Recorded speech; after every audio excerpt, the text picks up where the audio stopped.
Hi అండి, నమస్తే. Welcome back to Shannu's kitchen. Shannu's కిచెన్లో ఇవాళ రెసిపీస్ వచ్చేసి రంజాన్ ఇఫ్తార్ రెసిపీస్. ఇఫ్తార్లో నేనేం ప్రిపేర్ చేసుకున్నాను అనేది ఈ వీడియోలో అయితే చూపిస్తున్నాను.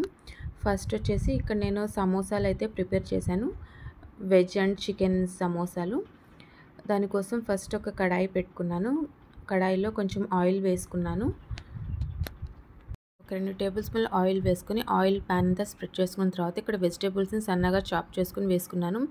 ఇక్కడ ఇందులో నేను గార్లిక్ వేసుకున్నాను, క్యారెట్, క్యాప్సికమ్, క్యాబేజ్, ఆనియన్ ఇవన్నీ ఈ విధంగా సన్నగా చాప్ చేసుకుని వేసుకున్నాను. వీటన్నిటిని హై ఫ్లేమ్ మీద ఒక 2 నుంచి 3 నిమిషాల పాటు కలుపుతూ ఉడికించుకోవాలి. ఇప్పుడు ఇందులో స్ప్రింగ్ ఆనియన్స్ కూడా వేసుకోండి. ఇది ఆప్షనల్, మీ దగ్గర ఉంటే వేసుకోండి, లేకపోతే స్కిప్ చేసేయండి. స్ప్రింగ్ ఆనియన్స్ వేసాక కూడా ఒక 2 నిమిషాల పాటు కలుపుతూ ఉడికించుకోండి. ఇప్పుడు ఇందులో ఒక పచ్చిమిర్చిని సన్నగా కట్ చేసుకొని వేసుకోండి.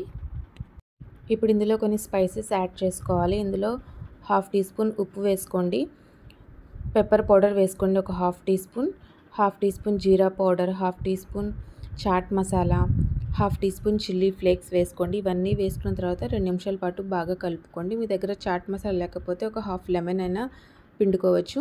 ఇప్పుడు 1 కప్పు వరకు షెడ్ చేసిన చికెన్ వేసుకోండి. ఈ చికెన్ని ముందు రోజే నేను బాయిల్ చేసుకుని ఈ విధంగా షెడ్ చేసి పెట్టుకున్నాను. ఈ విధంగా స్టోర్ చేసి పెట్టుకుంటే ఒక 15 నుంచి 20 డేస్ వరకు ఫ్రిడ్జ్లో మనం స్టోర్ చేసుకోవచ్చు. చికెన్ కూడా వేసుకున్న తర్వాత 2 నిమిషాలు బాగా కలుపుకొని ఇందులో చీజ్ వేసుకోండి. చీజ్ అనేది పూర్తిగా ఆప్షనల్, మీకు ఇష్టం ఉంటే వేసుకోండి, లేకపోతే స్కిప్ చేసేయండి. ఇక్కడ నేను నా దగ్గర మొజరెల్లా చీజ్ అవైలబుల్గా ఉంటే చీజ్ అయితే వేశాను. చీజ్ వేసాక కూడా ఒక 3 నిమిషాల పాటు బాగా కలుపుతూ ఉడికించుకోండి. చీజ్ మొత్తం బాగా మెల్ట్ అయిపోవాలి. ఈ విధంగా బాగా మెల్ట్ అయ్యే వరకు కలుపుతూ ఉడికించుకోవాలి. చీజ్ బాగా మెల్ట్ అయిన తర్వాత ఇప్పుడు స్టవ్ ఆఫ్ చేసేసుకొని ఈ మొత్తాన్ని చల్లారేంత వరకు వేరే ప్లేట్లోకి ట్రాన్స్ఫర్ చేసుకోవాలి. ఈ విధంగా వేరే ప్లేట్లోకి ట్రాన్స్ఫర్ చేసుకొని చల్లారి పెట్టుకోవాలి. చల్లారిన తర్వాత మాత్రమే ఈ స్టఫింగ్ని మనం సమోసాల్లో కానీ ఫజీతాల్లో కొని పెట్టుకోవాలి. ఇలా వేడివేడిగా పెట్టుకుంటే మనకి సమోసాలు అనేవి పాడైపోతాయి. ఈ స్టఫింగ్ అయితే చల్లారేలోపు మనం ఇంకో రెసిపీ అయితే ప్రిపేర్ చేసుకుందాం. ఇవి వచ్చేసి గ్రీన్ పీస్. ఈ గ్రీన్ పీస్ని నేను ఒక 2-3 గంటల ముందే వాటర్లో నానబెట్టుకొని పెట్టుకున్నాను. ఒక 3 గంటల తర్వాత ఒక 2 నిమిషాలు బాగా కడిగి కుక్కర్లో వేసుకొని 4 నుంచి 5 విజిల్స్ వచ్చేంత వరకు హై ఫ్లేమ్ మీద కుక్ చేసుకోవాలి. ఇందులో ఒక పొటాటోని కట్ చేసుకుని వేసుకోవాలి. పొటాటోని మంచిగా పీల్ చేసుకుని శుభ్రంగా కడిగి వేసుకోవాలి. పొటాటో వేసుకోవడం వల్ల మనకి ఈ చాట్ అనేది టేస్ట్ అయితే బాగుంటుంది. ఒక పొటాటోస్ని చిన్న చిన్న పీసెస్గా కట్ చేసుకొని వేసుకోండి.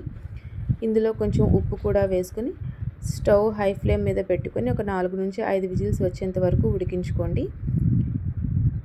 ఈ బఠానీ అనేది బాగా మగ్గిపోవాలి, అప్పుడే మనకి చాట్ అనేది టేస్ట్ బాగుంటుంది. ఇంక ఇప్పుడైతే స్టఫింగ్ అయితే చల్లారిపోయింది. ఈ విధంగా ఇవి వచ్చేసి రెడీమేడ్ పట్టీస్ మనకి అన్ని మార్కెట్స్లో అవైలబుల్గా ఉంటాయి. బిగ్ బాస్కెట్లో ప్రతి దాంట్లో ఇప్పుడు అవైలబుల్గా ఉన్నాయి. ఈ పట్టీస్ని ఈ విధంగా సమోసాలాగా చుట్టుకోవాలి, లోపల స్టఫింగ్ పెట్టుకొని. ఈ విధంగా అన్నిటినీ రెడీ చేసుకొని పెట్టుకోవాలి. ఇవి ఈ విధంగా పెట్టుకొని ఒక 10 to 15 డేస్ ఫ్రీజర్లో మనం స్టోర్ కూడా చేసుకోవచ్చు, ఏమీ పాడవవు. సమోసా పట్టీలనే కాకుండా ఇంక వేరే రకంగా ఈ విధంగా స్క్వేర్ బాక్సెస్ కూడా రెడీ చేసుకోవచ్చు ఇవే సమోసా పట్టీలతో. ఈ విధంగా స్క్వేర్ బాక్స్లో కూడా మధ్యలో స్టఫింగ్ పెట్టేసి బాక్స్ని 4 వైపులా క్లోజ్ చేసుకోవాలి. దీన్ని ఫజీతా అని కూడా అంటారు, చికెన్ ఫజీతా. ఈ విధంగా కూడా రెడీ చేసుకోవచ్చు. కొంచెం మైదా తీసుకొని అందులో కొంచెం ఉప్పు, పెప్పర్ పౌడర్ కలుపుకొని వాటర్ బాగా కలుపుకొని పెట్టుకుంటే మనకి ఈ బ్యాటర్ వచ్చేసి ఈ సమోసా పట్టీ కానీ ఫజీతా పట్టీస్ కానీ మంచి సీల్ లాగా బాగా పనికొస్తుంది. ఈ విధంగా అన్నిటినీ సమోసాలాగా స్క్వేర్ పట్టీస్ లాగా ఏ విధంగా అయినా మీకు నచ్చిన విధంగా ఫోల్డ్ చేసుకొని ఫ్రీజర్లో పెట్టేసుకోవచ్చు. ఇవి ఫ్రై చేసుకునే ముందు ఒక 1/2 అవర్ ముందు తీసి ఆ తర్వాత ఫ్రై చేసుకుంటే చాలా క్రిస్పీగా బాగుంటాయి. ఇక్కడైతే మనకి గ్రీన్ పీస్ కూడా బాగా ఉడికిపోయాయి. ఇప్పుడు దీన్ని మొత్తంగా కాకుండా కొంచెం ఒక 40% వరకు స్మాష్ చేసుకోవాలి. ఈ విధంగా స్మాష్ చేసుకుంటే మనకి చాట్ అనేది టేస్ట్ బాగుంటుంది. ఇప్పుడు వచ్చేసి చాట్ ప్రిపరేషన్. ఒక ప్యాన్ తీసుకొని అందులో ఒక 2 నుంచి 3 టేబుల్ స్పూన్ల వరకు ఆయిల్ వేసుకోండి. ఆయిల్ కొంచెం హీట్ అయిన తర్వాత సన్నగా చాప్ చేసిన ఆనియన్స్ వేసుకోవాలి. చాలా సన్నగా చాప్ చేసుకోవాలి. ఈ ఆనియన్స్ కొంచెం ఒక 2 నుంచి 3 నిమిషాల పాటు బాగా కలుపుతూ ఉడికించుకోవాలి. ఇప్పుడు ఇందులో సన్నగా చాప్ చేసిన టమాటాలు కూడా వేసుకోవాలి. ఇవి కూడా చాలా ఫైన్గా చాప్ చేసుకోవాలి. అప్పుడే మనకి టేస్ట్ అనేది బాగుంటుంది, స్ట్రీట్ స్టైల్ టేస్ట్ వస్తుంది. ఈ విధంగా టమాటాలు కూడా బాగా కొంచెం మగ్గేంత వరకు ఉడికించుకోవాలి.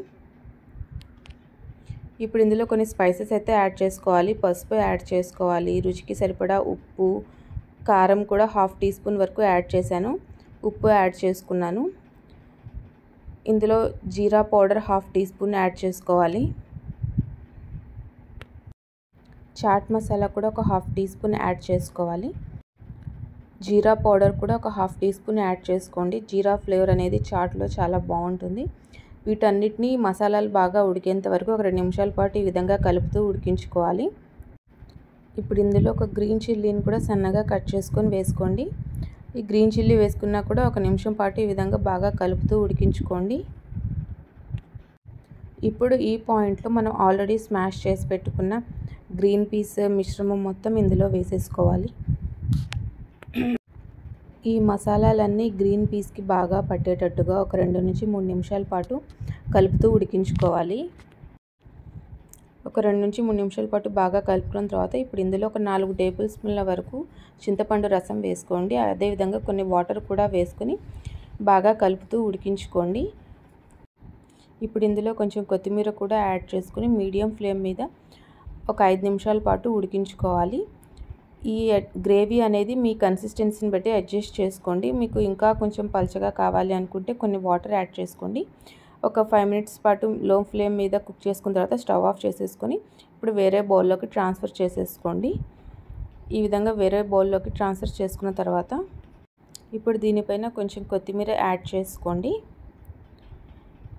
ఇప్పుడు ఇందులో సన్నగా చాప్ చేసిన టమాటాలు వేసుకోవాలి. ఈ టమాటాలు అనేవి చాలా సన్నగా ఫైన్గా చాప్ చేసుకొని వేసుకోవాలి.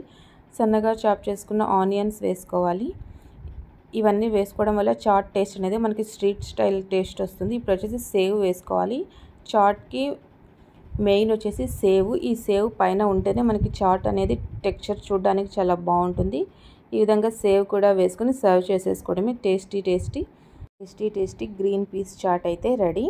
ఇప్పుడు నెక్స్ట్ వచ్చేసి ఇంకా ఇఫ్తార్కి ఒక 15 మినిట్స్ టైం ఉంది అన్నప్పుడు ఇవి వచ్చేసి ఫ్రై చేసుకోవడం అయితే స్టార్ట్ చేశాను. ఇవి నేను ఫ్రీజర్లో నుంచి ఒక 15 నిమిషాల ముందే తీసి బయట పెట్టుకున్నాను.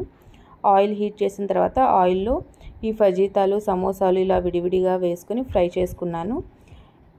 మీడియం ఫ్లేమ్ మీద మంచి గోల్డెన్ కలర్ వచ్చేంత వరకు ఫ్రై చేసుకుంటే సరిపోతుంది. ఇవి వచ్చేసి స్విస్ రోల్ పట్టీస్తో తయారు చేసినవి. బయట మార్కెట్లో కానీ బిగ్ బాస్కెట్లో కానీ ఎక్కడైనా మనకి ఆన్లైన్లో కూడా అవైలబుల్గా ఉన్నాయి. ఇవి చాలా క్రిస్పీగా చాలా బాగుంటాయి. ఎన్ని రోజులైనా మనం ఫ్రిడ్జ్లో స్టోర్ చేసుకోవచ్చు ఈ పట్టీలు అనేవి. ఈ విధంగా అన్నిటినీ మంచి గోల్డెన్ కలర్ వచ్చేంత వరకు ఫ్రై చేసుకోవాలి. ఇదండి నా సింపుల్ ఇఫ్తార్ రెసిపీస్. ఇవాల్టి ఇఫ్తార్ రెసిపీస్ కనుక మీకు నచ్చినట్టయితే షన్నూస్ కిచెన్ని లైక్ చేయండి, షేర్ చేయండి అండ్ సబ్స్క్రైబ్ చేయండి. ఈ రెసిపీస్ కూడా మీ ఇంట్లో ట్రై చేసి మీకు ఎలా కుదిరాయి అనేది నాకు కామెంట్ సెక్షన్లో షేర్ చేయండి. Thank you for watching.